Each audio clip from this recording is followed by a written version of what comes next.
Dans cette vidéo, j'ai regroupé les 7 pires erreurs qui vous empêchent de passer des caps dans votre business Amazon KDP et d'enfin vivre pleinement de la vente de livres sur Amazon. J'ai classé ces erreurs de la plus débutante à la plus avancée. Si vous faites moins de 1000 € par mois, vous êtes normalement concerné par les 4 premières erreurs. Si vous faites de 1000 € à 5000 € par mois sur Amazon KDP, vous êtes normalement concerné par l'erreur numéro 5 et numéro 6. Et enfin, si vous stagnez entre 5000 et 10 000 € par mois, c'est déjà un beau chiffre, mais si vous n'arrivez pas à passer le cap des 10 000 € par mois sur KDP, eh bien vous êtes probablement concerné par l'erreur numéro 7. J'espère que ça vous plaira, c'est parti.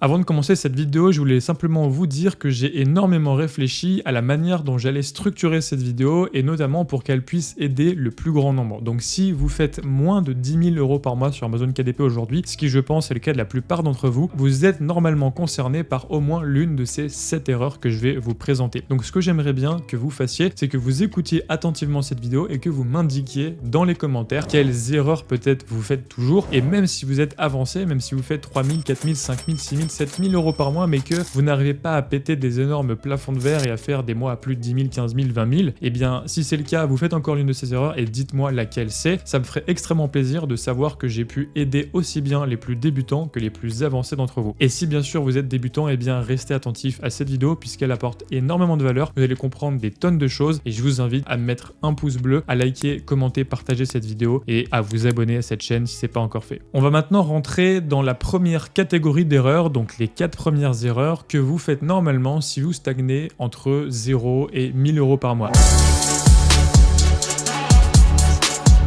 Alors vous avez peut-être connu Amazon KDP il y a seulement quelques semaines ou quelques mois, mais peut-être que ça fait pas mal de temps que vous stagnez. Vous avez peut-être fait quelques ventes par-ci par-là, 100 €, 50 €, 10 €, 500 €, etc. Vous avez des résultats, vous avez compris que KDP est intéressant, ça vous plaît, ça vous donne envie de progresser, de persévérer, mais voilà, vous n'arrivez pas vraiment à avoir de résultats significatifs. Si c'est votre cas, vous êtes donc concerné par les 4 erreurs qui vont suivre. La première erreur que vous pouvez faire, c'est que vous choisissez des niches qui sont saturées, les niches qui brillent, les sortes de fausses bonnes idées pour débutants. Alors ce qui s'est passé, c'est que vous avez probablement découvert Amazon KDP récemment, vous avez vu une vidéo YouTube, un contenu, etc. Et vous vous êtes dit, c'est génial, sur Amazon KDP, je vais pouvoir publier des trucs assez rapidement pour générer des revenus passifs. Ça demande pas beaucoup d'efforts, c'est assez facile, je vais le faire et puis je vais bien voir ce que ça donne. Donc vous vous êtes peut-être lancé dans les thématiques auxquelles on pense tout de suite, les carnets de coloriage, le carnet de licorne, le cahier de mots de passe ou encore le cahier de coloriage pour adultes, bref, j'en passe. Toutes ces thématiques qui sont assez belles sur le papier, qui donnent envie, on se dit bah ouais, en fait j'avais jamais pensé qu'il y avait des gens qui vendaient ce genre de trucs sur Amazon, je vais le faire moi-même, sauf que tout le monde a pensé la même chose que vous et malheureusement ces thématiques elles sont complètement saturées aujourd'hui en 2023 et pour les prochaines années. Donc là par exemple j'ai tapé tout simplement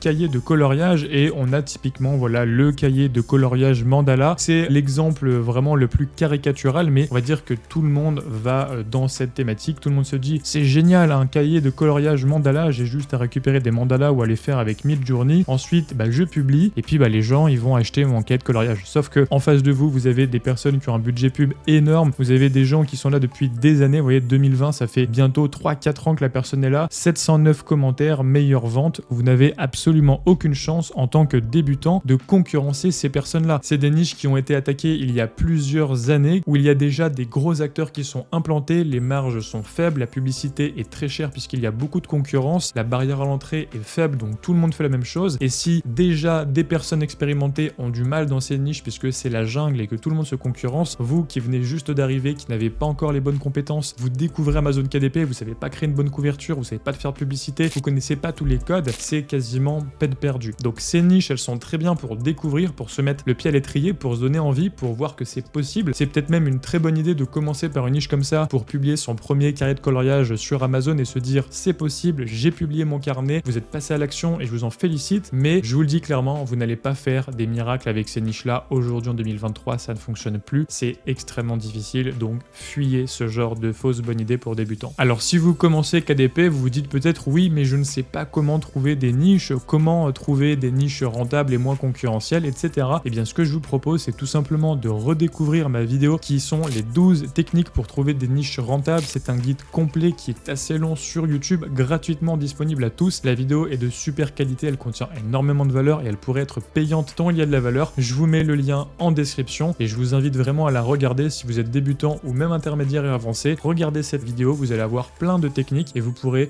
faire une liste de thématiques, de niches beaucoup plus intéressantes, beaucoup moins concurrentielles et aller loin des sentiers battus et loin de toutes ces grandes thématiques un peu bling bling, un petit peu poudre aux yeux qui font bien sur le papier mais qui malheureusement en pratique créent beaucoup plus de frustration que de résultats. La deuxième erreur que vous faites le plus souvent, les débutants mais pas que, également intermédiaires et avancés. Donc intermédiaires et avancés, restez dans les prochaines minutes de cette vidéo, je vais tout vous expliquer. La deuxième erreur, c'est de ne pas être data first. Sur Amazon, c'est extrêmement important et sur Amazon KDP en particulier, il faut se fier aux données pour choisir les thématiques et les niches dans lesquelles on entre et ne pas juste faire au doigt mouillé. Si on fait ça au doigt mouillé par hasard, on est un auteur maudit. Qu'est-ce qu'un auteur maudit? C'est la personne qui va pendant des mois, des années écrire le chef-d'œuvre de sa vie, le meilleur livre de tous les temps. Et puis quand cette personne va le publier, personne ne va le lire parce que ça n'intéresse personne, à part peut-être son chien, sa voisine et sa mère. En tout cas, cette personne finit complètement triste, désespéré en se disant mais mon livre c'est le meilleur, pourquoi personne ne l'a lu? Tout simplement parce que ça n'intéresse personne. Donc il ne faut absolument pas essayer de créer la demande, de créer le chef-d'œuvre, le nouveau livre qui va tout révolutionner. Il faut seulement répondre à la demande. Sur Amazon, on est sur une marketplace où les gens ont des intentions d'achat et le but c'est de leur mettre le bon livre en face de la bonne personne au bon moment. C'est tout. C'est pas d'essayer de réinventer la roue. On n'est pas dans une démarche artistique sur Amazon, on est dans une démarche business où on essaye de répondre à la demande. Donc si ça vous plaît absolument pas, peut-être qu'Amazon KDP c'est pas fait pour vous. Mais si vous voulez réussir sur Amazon KDP, il faut avoir cette démarche et regarder ce que veut le marché et lui donner. Donc maintenant je vais vous montrer un exemple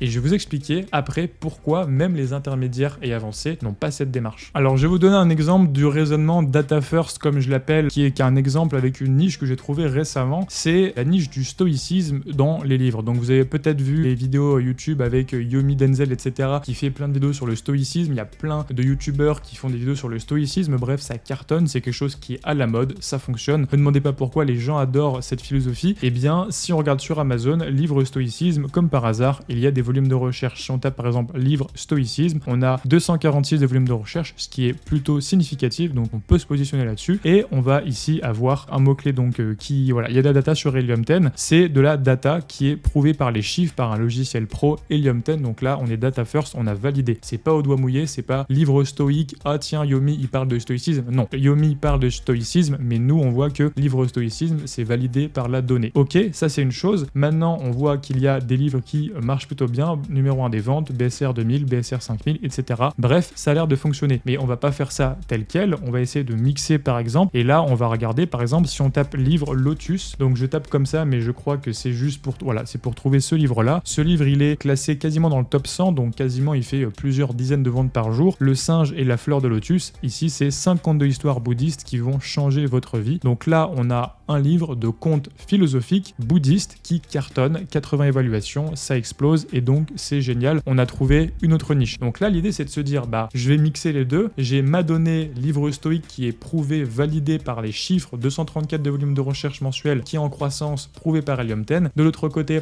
j'ai un livre qui est quasiment best-seller de philosophie bouddhiste, je vais mixer les deux, je vais faire un livre de contes philosophiques stoïques pour apprendre à contrôler ses émotions et réussir sa vie, etc. Bref, vous avez un potentiel de livre qui peut très bien marcher avec ce type de couverture dans cette niche. Vous vous positionnez sur livre stoïcisme, etc. Vous êtes data first et vous êtes quasiment sûr de ne pas vous tromper. Donc moi je vais pas le faire, je vous donne cadeau cette niche. Si quelqu'un dans l'audience veut le faire, je suis quasiment sûr que dans les prochaines semaines ou les prochains mois, on verra un livre best-seller avec des contes de philosophie stoïque. C'est data first, c'est prouvé par la donnée et c'est comme ça que ça fonctionne sur Amazon KDP. Donc j'espère que vous avez un peu mieux compris ce que j'entends par data first. Je pense que j'ai donné beaucoup de valeur avec cet exemple et c'est quelque chose qui pourrait quasiment être dans une formation payante. Donc j'espère que ça vous plaît et même les plus avancés, intermédiaires et avancés, prenez conscience de ça, remémorez-vous sans cesse data first. Est-ce que ce que vous faites est data first? Moi je m'en aperçois sur les derniers mois, dernières années, quand je regarde les best-sellers qui ont marché pour moi, ils étaient souvent data first sur un mot-clé principal, mais j'en avais pas autant conscience à l'époque et il y a eu une part aussi de hasard, une part de chance chance d'être sur le bon mot-clé, sur la bonne niche, etc. Cette année, j'ai focalisé toute mon attention sur Data First à 100%. Tout ce que je fais, ça doit être validé par du Data First. Résultat, mes ventes sont en train d'exploser. Je vous en parle pas tout de suite, mais je vous en parlerai dans une vidéo de résultats de Q4 que je ferai début 2024 comme d'habitude, où je vous montrerai tout en transparence, mon business, où il en est, et tout simplement, eh bien, il est en train toujours de s'améliorer parce que je suis de plus en plus Data First et que j'ai de plus en plus compris cette notion de Data First qui est extrêmement importante sur Amazon et sur KDP en particulier. La troisième erreur que vous faites le plus souvent, c'est tout simplement que votre qualité visuelle n'est pas au rendez-vous. Vos couvertures sont moches, vos contenus à plus sont moches, tout est moche. Donc oui, je suis cash, mais c'est la vérité et c'est normal au début, il n'y a aucun souci, on progresse tous, on est tous passés par là, mais une des compétences les plus importantes à développer au début, c'est d'apprendre à faire des belles couvertures, des beaux contenus à plus, des beaux visuels, parce que la moitié de la décision d'achat, ça reste quand même la couverture, ça booste le taux de clic, ça booste le taux de conversion, donc c'est extrêmement important. Si vous avez une mauvaise couverture, vous avez beau avoir le meilleur livre, le meilleur mot-clé et même être Data First, ça ne marchera pas. Donc là, je vous donne un exemple. Ici, par exemple, on est sur la niche très connue Apprendre à dessiner les mangas. On a cette personne qui a fait un livre Apprendre à dessiner les mangas qui est publié récemment le 7 octobre. Tout simplement, il n'est pas forcément moche, ok, hein, c'est un livre manga, apprendre à dessiner, etc. Mais ça ne répond pas au code. Il y a quelque chose ici, vous voyez, le bord, il est mal fait, etc. Là, c'est une police qui fait pas du tout manga. En fait, je vous ai donné exprès cet exemple parce que c'est pas quelque chose qui est moche, c'est juste quelque chose qui est fade, qui répond pas au code, où on voit que la personne est débutante en design, qu'elle a juste pris quelque chose sur Canva, une image, elle a mis 2 bandeaux, elle a collé des textes et c'est tout. Il n'y a pas de contenu à plus, donc il n'y a pas de création visuelle, il n'y a pas de mock-up, il n'y a rien. Et en fait, j'ai juste envie de vous dire comment voulez-vous concurrencer par exemple les best-sellers. Vous avez un best-seller ici qui est top 1000, qui a une couverture assez stylée avec un effet de fond, un super effet de perspective, un gros titre, des belles polices, 141 commentaires. Vous avez ici ce best-seller de tous les temps, 222 commentaires, une super couverture magnifique avec beaucoup de travail. Vous avez des super beaux livres, donc comment voulez-vous, quand vous faites ça, que la personne achète votre livre alors qu'elle a tout simplement une moins bonne couverture, pas de commentaires, c'est en plus plus cher, vous ne pouvez absolument pas concurrencer. Donc posez-vous la question, mettez vos 2 livres à côté, est-ce que j'achèterai celui-là ou celui-là? Est-ce que le mien n'est pas complètement moche par rapport à mon concurrent qui est le best-seller avec plein de commentaires, avec plein de preuves sociales, etc. Tout simplement, le client n'achètera pas. Donc il faut monter en compétence, il faut faire des choses plus jolies que la concurrence. Il faut faire au moins aussi bien, aussi beau que la concurrence, sinon c'est absolument pas possible. Donc voilà, la troisième erreur, c'est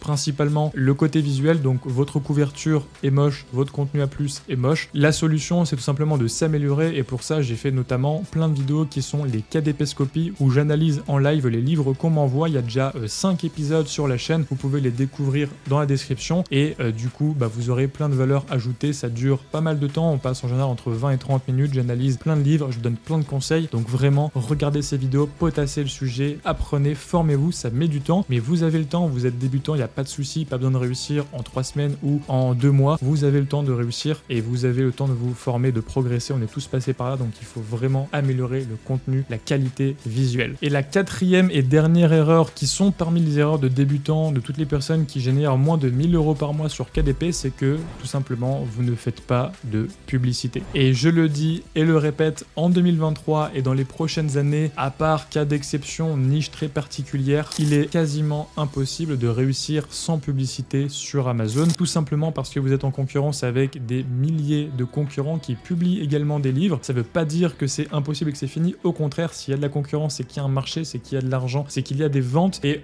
toutes les personnes qui ont les bonnes méthodes continuent à vendre de plus en plus chaque année et à progresser, donc il y a un marché, mais tout simplement, il faut acheter sa place parmi les résultats de recherche. Au début, quand on n'est pas connu, quand on n'est pas référencé sur les mots-clés, il faut tout simplement payer pour être visible. C'est les règles du jeu, il faut s'y plier, il faut s'adapter. Pour ceux qui n'ont pas compris les bases de la publicité et la base de pourquoi faire la publicité, tout simplement sur Amazon, quand vous allez remplir des mots-clés dans votre fiche produit, dans votre titre, dans votre sous-titre, vous allez envoyer un signal à Amazon en disant « Amazon, s'il te plaît, positionne-moi sur ces mots-clés ». Sauf qu'il y a plein de gens qui vont faire la même chose et il y a plein de livres qui vont être indexés sur les mêmes mots-clés que vous. Mais pour qu'Amazon vous référence en haut des positions de recherche, si par exemple quelqu'un tape « Apprendre à dessiner les mangas », il y a peut-être 1000 livres qui ont le même titre ou 1000 livres qui ont les mêmes mots-clés dans leur fiche produit. Comment Amazon va décider quel mettre le plus haut par rapport à l'autre? Tout simplement, celui qui aura fait le plus de ventes sur un mot-clé pendant la période des 3 derniers jours, des 7 derniers jours, des 30 derniers jours, eh bien il aura un bonus pour être en avant. Il y a plein de critères, il y a le nombre de clics, le nombre de ventes, si vous faites de la pub dessus, il y a le fait de votre ancienne l'ancienneté, si vous êtes récent ou pas. Il y a tout un tas de facteurs qui rentrent en compte là-dedans, mais faire de la publicité, ça va vous permettre d'acheter de la visibilité sur ces mots-clés et donc de faire des ventes sur ces mots-clés. Et quand vous ferez des ventes, vous allez envoyer un bon signal à l'algorithme d'Amazon qui va ensuite vous référencer plus haut sur ces mots-clés. Et donc progressivement, vous allez monter dans les résultats de recherche et vous allez atteindre la première page, puis le première moitié de page, puis la première ligne, puis la première position. C'est comme ça qu'on fait ranker un livre, c'est comme ça qu'on arrive tout en haut des résultats de recherche et c'est comme ça qu'on devient best-seller. Donc si vous ne faites pas de publicité, vous vous tirez une balle dans le pied parce que vous serez toujours relayé en page 4, 5, 10, 50 et plus le temps passe, plus vous allez tomber dans les abysses d'Amazon, alors que la publicité, ça permet d'entretenir la boule de neige et de rester en haut des résultats de recherche. Si vous n'y connaissez absolument rien à la publicité, j'ai créé un guide complet 100% gratuit sur YouTube qui pourrait être payant, qui dure près d'1 heure. C'est le guide complet pour lancer ses premières campagnes de publicité. Vous pouvez commencer avec seulement 5 € par jour grâce à la méthode que je vous montre dans cette vidéo. Et pour ceux qui veulent aller plus loin, on a Clément Hainaut qui est expert de la publicité, qui a eu le plaisir de nous accorder un interview sur la chaîne et qui a également créé un module entier sur la publicité Amazon dans mon programme L'usine à best-seller qui est accessible en description. Alors maintenant, on entre dans la catégorie des erreurs qui vous font stagner entre 1 000 € et 5 000 € par mois.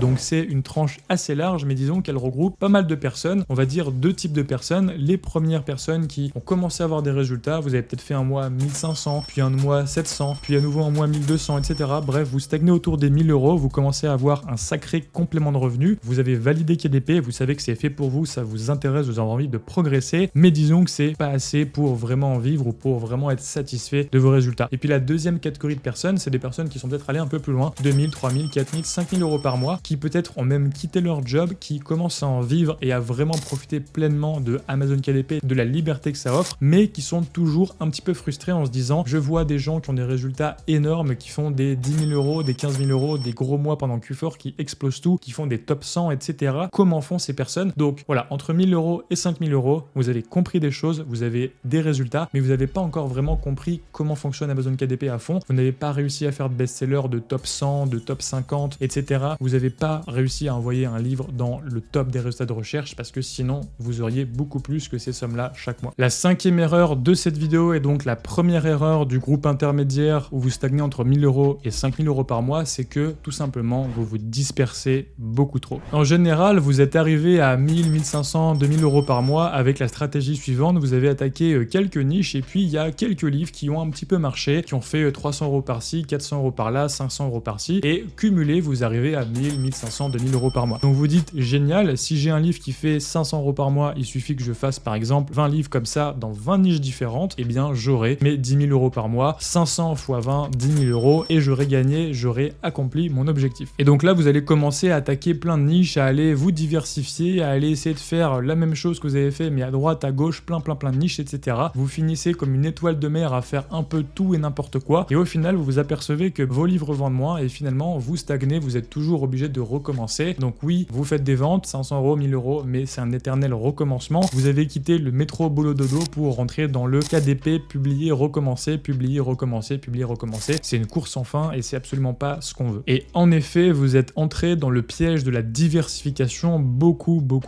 trop tôt. Vous avez perdu votre focus et vous n'avez pas exploité à 100% le potentiel de vos niches. À ce moment-là, si vous commencez à vous disperser, il y a 3 principales raisons et vous devez les identifier laquelle est la principale. La première raison, c'est que vous avez le syndrome de l'objet brillant à chaque fois que vous voyez une nouvelle niche et vous vous dites ah purée, j'aurais pu moi-même le faire puisque vous avez réussi par exemple dans une niche et vous avez fait 500, 1000, 1200, 1500 € par mois. Vous vous dites génial, bah je vais faire ça, je vais faire ça, je vais faire ça. Vous commencez à courir un petit peu de partout et là vous entrez donc dans ce qu'on appelle le syndrome de l'objet brillant. Tout brille, tout a l'air d'une super idée, mais malheureusement c'est la douche froide puisque dès que vous vous lancez, vous perdez votre focus et puis ce qui fonctionnait avant ne fonctionne plus. Donc voilà, vous rentrez dans une course infernale. Il faut savoir que lorsqu'on débute le business, on mise tout sur les idées et rien sur l'exécution. Et quand on a un peu d'expérience, on se rend compte que c'est l'exécution qui est importante et que les idées, on s'en fiche un peu. Quand on commence, on a beaucoup de temps mais pas d'idées. Et lorsqu'on avance, on a beaucoup d'idées mais pas de temps pour les réaliser. Ça marche pareil avec les opportunités. Quand on débute le business, on n'a pas beaucoup d'opportunités mais beaucoup de temps et beaucoup d'énergie. Et plus on a des réussites, plus ça fonctionne. Plus on a d'opportunités, plus on a de gens qui nous sollicitent, qui nous disent tiens, j'ai une super idée de business, tiens, tu veux pas t'associer avec moi, tiens, tu veux pas investir là. Et en fait, il faut apprendre à dire non. Et à un moment donné, apprendre à dire non, c'est vraiment la compétence qui va vous faire passer un step dans votre business. Au début, il faut apprendre à dire oui, il faut apprendre à passer à l'action, il faut apprendre à ne pas avoir de croyances limitantes, à oublier tout ce qu'on nous a dit, il faut passer à l'action, il faut bourriner, il faut y aller. Et c'est très bien si vous avez atteint les 1000 euros par mois et plus, vous avez fait cette démarche, bravo. Mais lorsque vous allez commencer à progresser, il faut désapprendre ça et maintenant il faut apprendre à dire non. La deuxième raison qui fait que vous vous dispersez un petit peu trop, et ça va avec la première, c'est que vous n'avez peut-être pas conscience du potentiel de votre niche. En fait, vous avez peut-être une niche dans laquelle vous avez publié un livre qui fait par exemple 1000 euros par mois. Donc là, vous voulez attaquer une autre niche, et pourquoi ne pas tout simplement maximiser cette niche, en faire d'autres et par exemple publier 2, 3, 4, 5 livres, mais au sein de la même niche. Souvenez-vous, si vous faites 1000 euros par mois avec une niche, vous pouvez sans problème faire 5000 euros par mois avec la même niche. Ça, c'est vraiment systématique dans le business. Si vous commencez un business et que vous arrivez à faire par exemple 1000 euros avec un business, vous pouvez sans problème faire 5000, 10 000 euros avec le même business. Tout simplement parce que vous avez validé l'idée, vous avez validé ce qu'on appelle le product market fit. Il y a un marché et vous avez envoyé le bon produit au bon marché. Maintenant, il suffit juste d'optimiser. Et ça, c'est une erreur que font plein de gens. Ils n'exploitent pas le potentiel qu'ils ont sous leurs pieds. Et même des gens assez avancés dans le business, qui ont déjà fait plein de business, ils retombent toujours dans leur erreur. Au lieu d'avoir un seul business sur lequel ils se focalisent et de faire exploser un seul business, ils commencent à se diversifier, etc., etc. Alors que leur propre business aurait probablement le potentiel de faire x2, x5, x10,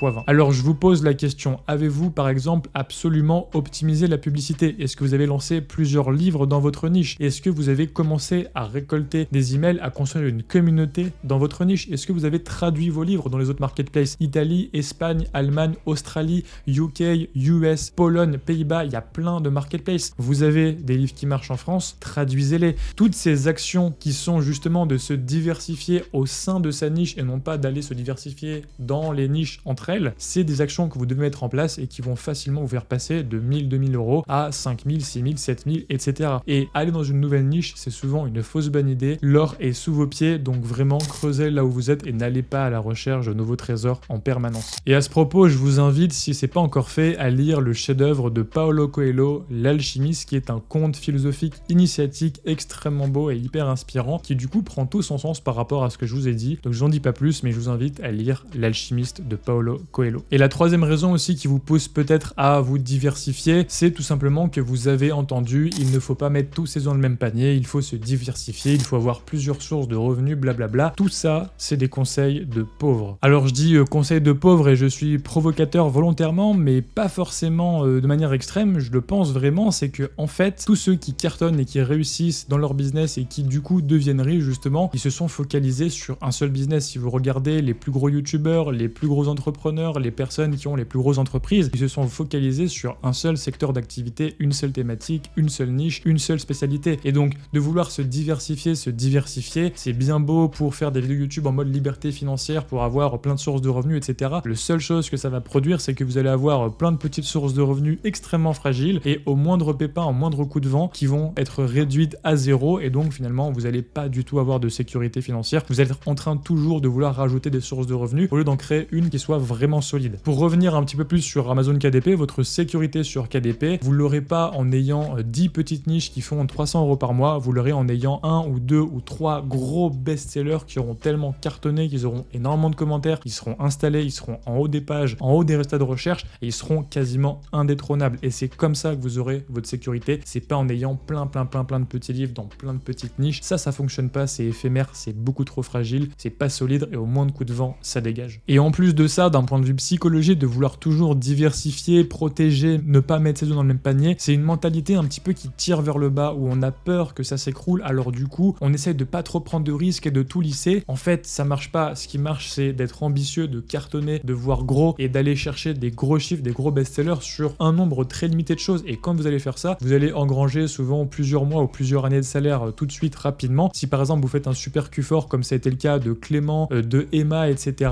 eh bien vous engrangez des dizaines de milliers d'euros d'un coup, et c'est ça qui vous fait un vrai matelas de sécurité, qui fait que sur les prochains mois, vous allez pouvoir sereinement bosser sur vos prochains livres, etc., et que vous allez grossir comme ça. Mais c'est pas en diversifiant avec des micro-revenus dans plein de niches que vous allez avoir une sécurité quelconque. Tout ça me fait penser à un appel que j'ai eu avec une personne qu'on appellera Charlotte pour les besoins de la vidéo, et qui du coup m'a appelé en coaching et qui stagne à peu près à 4-5 000 euros par mois justement, donc elle a des bons résultats, elle a quitté son job, elle en vit pleinement, c'est une belle réussite, elle a clairement changé de vie et ses résultats ils augmentent chaque année, mais elle me disait je suis un peu frustrée parce que je vois des gens qui ont des super résultats, qui explosent, etc. et je suis contente, ok j'ai changé de vie, j'en vis, mais j'ai pas encore vraiment le sentiment d'avoir explosé et je suis un peu frustrée. Elle était même un peu gênée de me dire ça en mode bah c'est quand même bien, je gagne 3-4 000 euros par mois avec KDP, mais je veux plus. Et vous avez le droit de vouloir plus, vous avez le droit de vouloir exploser, vous avez le droit d'être ambitieux et c'est une bonne chose. Et ce que je lui ai dit c'est il va falloir couper des choses, il va falloir dire non à des opportunités, il va falloir arrêter toutes tes petites campagnes qui dépensent 3 euros par mois et qui font une vente toutes les 3 semaines, cette petite niche que tu as fait en 2020 il y a 3 ans qui fonctionne plus, arrête, coupe,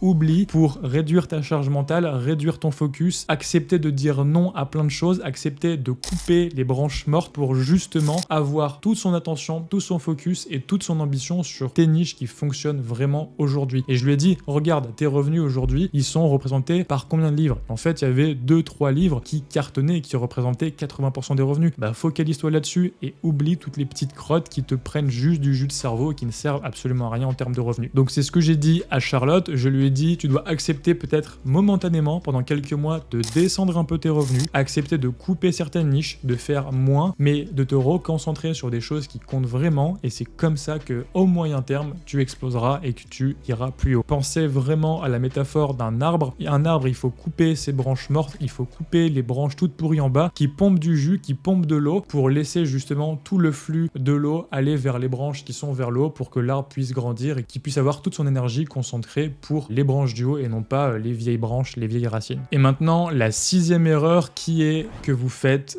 toujours la même chose que l'année dernière. Et là, je m'adresse à tous ceux qui sont là depuis plusieurs années, qui ont des résultats, qui sont un peu dans leur confort. Ok, ça marche, 2000, 3000, 4000 euros par mois, je me plains pas, mais j'arrive pas à péter des plafonds de verre tout simplement parce que je me remets pas en question, je ne suis pas en train de me réinventer, je me forme pas, j'améliore pas mon process, je me professionnalise pas, j'améliore pas mes outils, etc., etc. Il y a des personnes qui travaillent encore pareil aujourd'hui qu'elles travaillaient en 2022, en 2021 ou en 2020. C'est pas possible. Il y a des personnes qui font 5000, 6000 euros par mois qui sont encore avec Canva ou encore avec Canva gratuit même. Des gens qui n'ont même pas investi dans un logiciel de mock-up. Des personnes qui n'ont même pas encore investi dans Helium 10. Des personnes qui n'ont pas investi par exemple dans du coaching pour se faire coacher sur Amazon Ads ou qui n'ont pas voulu dépenser leur argent dans des publicités sur amazonads.com. Alors oui, amazonads.com, les États-Unis, c'est peut-être cher. Oui, vous allez cramer de l'argent. Oui, vous allez vous manger des murs, mais c'est comme ça que vous allez progresser et vous devez un petit peu sortir de votre zone de confort. Donc là, il y a toute une catégorie de gens qui font la même chose qu'ils ont fait les dernières années et qui a fonctionné pour eux et qui s'étonnent que ça ne fonctionne plus pour aller plus loin. Mais il faut savoir, ce qui vous emmènera à l'étape numéro 2 n'est pas ce qui vous a emmené à l'étape numéro 1. Ce qui vous fera passer les 5000, 6000, 7000, 10 000 euros par mois, ce n'est pas la même stratégie qui vous a emmené à vos 1000, 2000, 3000, 4000 premiers euros par mois. Et ça, je m'en suis encore plus rendu compte, moi, cette année, avec mon business de formation et YouTube. J'ai complètement changé ma manière de faire les choses, je me suis équipé de manière professionnelle, j'ai pris un monteur, j'ai complètement amélioré mes pages de vente, j'ai fait de la publicité YouTube, j'ai développé plein de compétences, je me suis remis en question, j'ai pris des coachings à 300 euros la demi-heure avec des personnes hyper calées dans leur domaine, en vente, etc. pour booster mon business de formation. Je suis sorti de ma zone de confort, j'ai fait des choses que je n'avais jamais faites, j'ai fait des choses inconfortables qui me faisaient peur et c'est comme ça que j'ai passé un cap et que mon business a énormément progressé cette année. Et c'est exactement pareil sur la partie KDP. Cette année, je fais des choses que je n'avais jamais fait les années précédentes. Je fais des réseaux sociaux, je fais du TikTok, je fais des marketplaces États-Unis, etc. qui sont beaucoup plus difficiles. Je me fais coacher sur la publicité personnellement. Je développe des stratégies que je n'ai jamais développées auparavant et c'est ce qui fait que j'ai des résultats qui sont en pleine croissance. Donc vraiment, pour toutes les personnes qui stagnent, qui se font peut-être même un peu chier dans leur business et qui ont l'impression de toujours faire la même chose et qui se demandent pourquoi ça ne va pas plus loin, la réponse est dans cette phrase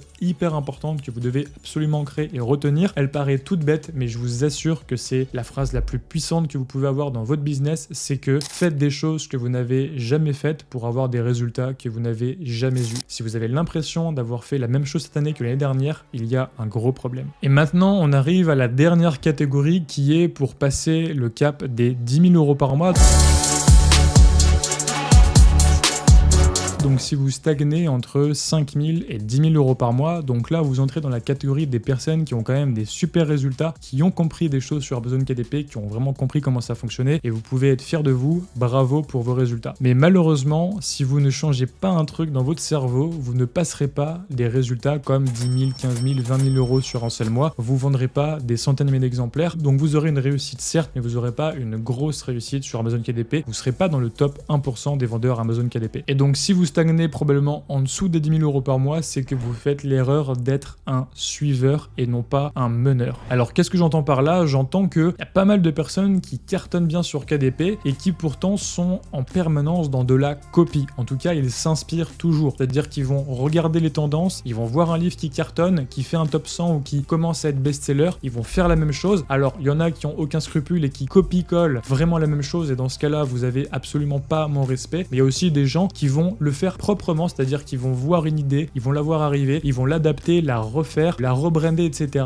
avec tout leur talent, avec tout ce qu'ils ont compris, et ils vont clairement faire de la super qualité, en mieux ou à peu près identique, mais vraiment, ils vont suivre des tendances et ils vont être assez rapides, et c'est comme ça que, voilà, dès qu'un livre arrive, quelques semaines après, il va y en avoir un autre un petit peu du même genre qui arrive et qui est également best-seller, etc. Donc souvent, le premier qui est arrivé en premier sur la thématique, c'est lui qui va prendre toutes les ventes, et les personnes qui arrivent juste après, c'est les personnes qui vont prendre une bonne partie des ventes, mais qui vont stagner à des revenus très intéressants, mais qui vont jamais exploser. Alors l'exemple typique, c'est la niche des faits incroyables pour enfants. Donc on a une personne qui a été précurseur sur cette niche, qui a fait donc du coup les 100 faits incroyables pour les enfants curieux, 12,97, 182 commentaires, qui a été publié donc Q4 dernier, il y a maintenant un peu plus d'un an, et qui a complètement cartonné. Cette personne a fait des milliers et des milliers de ventes, qui a fait des top 100, etc. Et donc on a eu toute une vague, par exemple début 2023, de personnes qui ont littéralement fait la même chose, les faits incroyables ici, les 200 faits stupéfiants, les 100 faits incroyables, etc. Donc tout ça, c'est des personnes qui ont bien vendu, qui ont bien cartonné, probablement des gens qui gagnent très très bien leur vie sur KDP, et c'est très bien, mais en fait toujours est-il que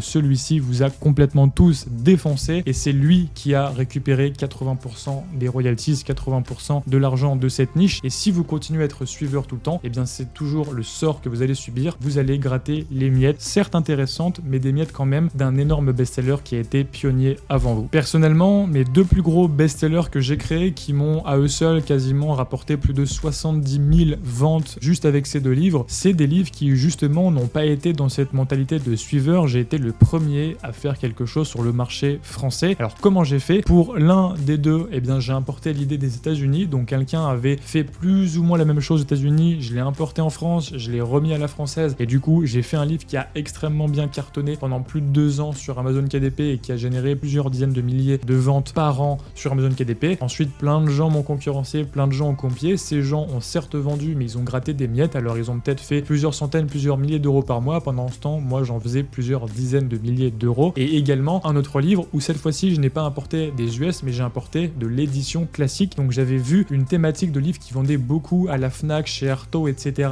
et qui vendait depuis des années, qui n'était pas encore présente du tout sur Amazon KDP. Et donc je l'ai fait sur Amazon KDP. Je me suis vraiment retroussé les manches, j'ai pris le risque, je savais absolument pas si ça allait marcher. J'ai vraiment fait quelque chose de nouveau, je l'ai mis sur le marché et ça a cartonné. Donc vraiment, je n'ai pas été dans une mentalité de suiveur, j'ai vraiment innové, mais attention, j'ai respecté le data first, j'ai pas innové dans une niche qui était complètement inconnue, où il y avait aucune validation, il y avait aucun marché. J'ai validé dans un premier cas avec le marché US où cette niche cartonnait là-bas, donc pourquoi pas en France, et puis elle cartonnait également en France dans le domaine de l'édition classique, et donc moi je l'ai fait sur Amazon KDP. Donc j'ai toujours validé par la donnée, jamais fait les choses par hasard, mais j'ai été les pionniers, et ensuite plein de gens m'ont copié. Donc à toutes les personnes qui gagnaient très confortablement leur vie sur Amazon KDP en étant soit des copieurs, soit des gens qui s'inspirent fortement, mais d'une manière très élégante, et dans ce cas-là je respecte assez leur travail, puisqu'il y a pas mal de personnes qui savent extrêmement bien trouver une idée qui fonctionne et la refaire, voire en mieux juste à côté, et c'est absolument pas du plagiat, et dans ce cas-là je respecte ces personnes-là, bravo. Mais si vous voulez vraiment passer un cap énorme dans votre business KDP, vous allez un moment devoir porter vos coronesses et aller dans des thématiques que personne n'a fait avant vous, en tout cas dans des types de livres que personne n'a fait avant vous, et tout simplement travailler en n'étant pas vraiment sûr que vous allez cartonner. Mais si vous en êtes là, si vous faites plusieurs milliers d'euros par mois, à un moment donné, dites-vous que c'est bon, vous gagnez bien votre vie. Maintenant, soyez ambitieux et travaillez sur un projet ambitieux qui vous dépasse. Peut-être que ça donnera rien, peut-être que vous allez vous planter, mais si par contre ça marche, là ça pète, et là vous faites des revenus extraordinaires. C'est vraiment comme ça que vous allez passer le cap des 10 000 € par mois. Donc oui, il y a des risques, mais le jeu en vaut la chandelle. À un moment donné, il faut savoir où placer vos ambitions. Voilà, j'espère que cette vidéo vous a plu. J'ai essayé de faire une gradation comme ça des erreurs, on va dire des plus techniques et des plus proches de Amazon KDP jusqu'à des erreurs qui sont un peu plus d'un point de vue mindset, mais c'est extrêmement important. Et souvent, si vous faites 1000, 2000, 3000, 4000 € par mois sur Amazon KDP, vous avez compris des trucs, vous avez compris des choses techniques, il n'y a pas besoin de vraiment beaucoup plus de compréhension au niveau des couvertures, des mots-clés, etc. de la pub. Vous avez la compréhension, vous pouvez vous améliorer, mais ça va. Ce qui va vous faire passer des caps, c'est justement ces éléments mindset, ces éléments de prise de risque et ces éléments qui font que vous devez faire des choses que vous n'avez jamais fait avant. Et ce qui vous emmènera à l'étape des 10 000 € par mois, ce n'est pas ce qui vous a emmené à l'étape des 2, des 3 000 € par mois. Vous devez aller plus loin, changer votre mindset à ce niveau-là. Si cette vidéo vous a plu et surtout si vous vous êtes reconnu dans ces erreurs, indiquez-le moi en commentaire et je suis extrêmement intéressé de savoir notamment s'il y a des personnes plus ou moins avancées parmi vous qui se sont quand même reconnues dans ces erreurs avancées. Si ça vous a fait prendre conscience à ce niveau-là, eh bien c'est mission réussie pour moi, j'en serais très heureux et je serais très content que vous me le témoigniez dans les commentaires. Je vous dis à la prochaine, belle vente et à la prochaine. Ciao.